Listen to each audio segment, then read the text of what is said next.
Ministry of Mineral Resources and Energy. O my people, listen to my instructions. Open your ears to what I am saying, for I will speak to you in a parable. I will teach you hidden lessons from our past, stories we have heard and known, stories our ancestors handed down to us. We will not hide these truths from our children. We will tell the next generation about the glorious deeds of the Lord, about his power and his mighty wonders. For he issued his laws to Jacob, he gave his instructions to Israel. He commanded our ancestors to teach them to their children, so the next generation might know them, even the children not yet born, and they in turn will teach their own children. So each generation should set its hope anew on God, not forgetting his glorious miracles and obeying his commandments. Then they will not be like their ancestors, stubborn, rebellious, and unfaithful, refusing to give their hearts to God. The warriors of Ephraim, though armed with bows, turned their backs and fled on the day of battle. They did not keep God's covenant and refused to live by his instructions. They forgot what he had done, the great wonders he had shown them, the miracles he did for their ancestors on the plain of Zoan in the land of Egypt. For he divided the sea and led them through, making the water stand up like walls. In the daytime he led them by a cloud, and all night by a pillar of fire. He split open the rocks in the wilderness to give them water as from a gushing spring. He made streams pour from the rock, making the waters flow down like a river. Yet they kept on sinning against him, rebelling against the Most High in the desert.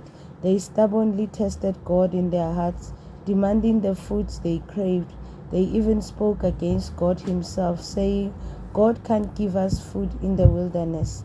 Yes, he can strike a rock so water gushes out, but he can't give his people bread and meat.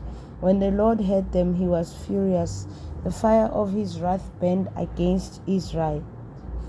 Yes, his anger rose against Israel, for they did not believe God or trust him to care for them. But he commanded the skies to open. He opened the doors of heaven. He rained down manna for them to eat. He gave them bread from heaven. They ate the food of angels. God gave them all they could hold. He released the east wind in the heavens and guided the south wind by his mighty power. He rained down meat as thick as dust, birds as plentiful as the sand on the seashore. He caused the birds to fall within their camp, and all around their tents the people ate their fill. He gave them what they craved, but people, before they satisfied their craving, while the meat was yet in their mouth, the anger of God rose against them. And he killed their strong men and struck down the finest of Israel's young men. But in spite of this, the people kept sinning. Despite his wonders, they refused to trust him. So he ended their lives in failure, their years in terror. When God began killing them, they finally sought him. They repented and took God seriously. Then they remembered that God was their rock, that God Most High was their Redeemer. But all they gave him was lip service. They lied to him with their tongues. Their hearts were not loyal to him. They did not keep his covenant. Yet he was merciful and forgave their sins and did not destroy them all. Many times he held back his anger and did not unleash his fury, for he remembered that they were merely mortal, gone like a breath of wind and never returns. Oh, how often they rebelled against him in the wilderness and grieved his heart in that dry wasteland. Again and again they tested God's patience and provoked the Holy One of Israel.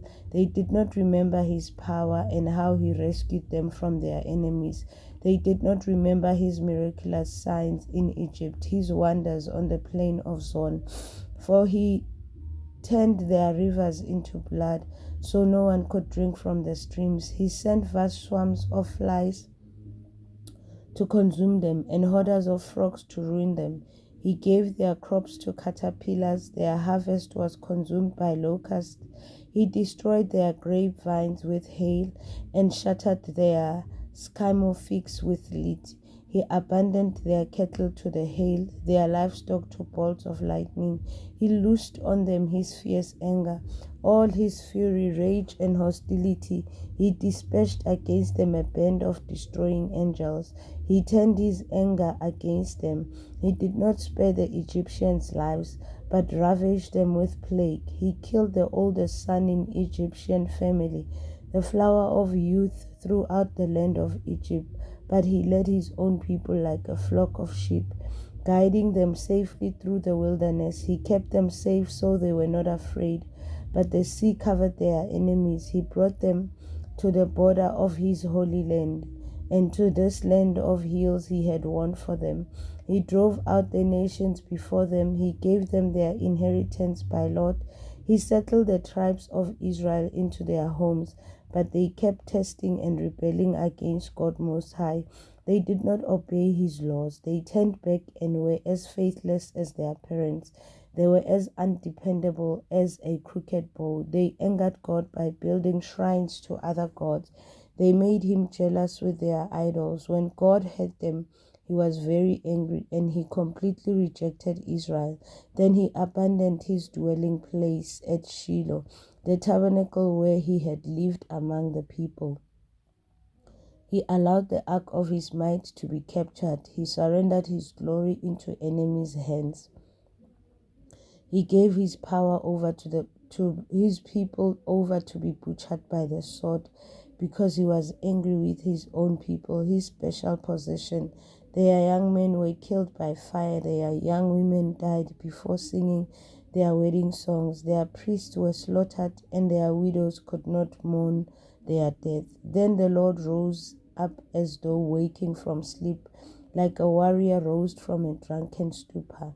He rooted his enemies and sent them to eternal shame. But he rejected Jacob's descendants and did not choose the tribe of Ephraim. He chose instead the tribe of Judah and Mount Zion, which he loved. There he built his sanctuary as high as the heavens, as solid, enduring as the earth. He chose his servant David, calling him from the sheep pens. He took David from tending the ewes and lambs and made him the shepherd of Jacob's descendants, God's own people, Israel. He cared for them with a true heart and led them with skillful hands. This is from Elohim.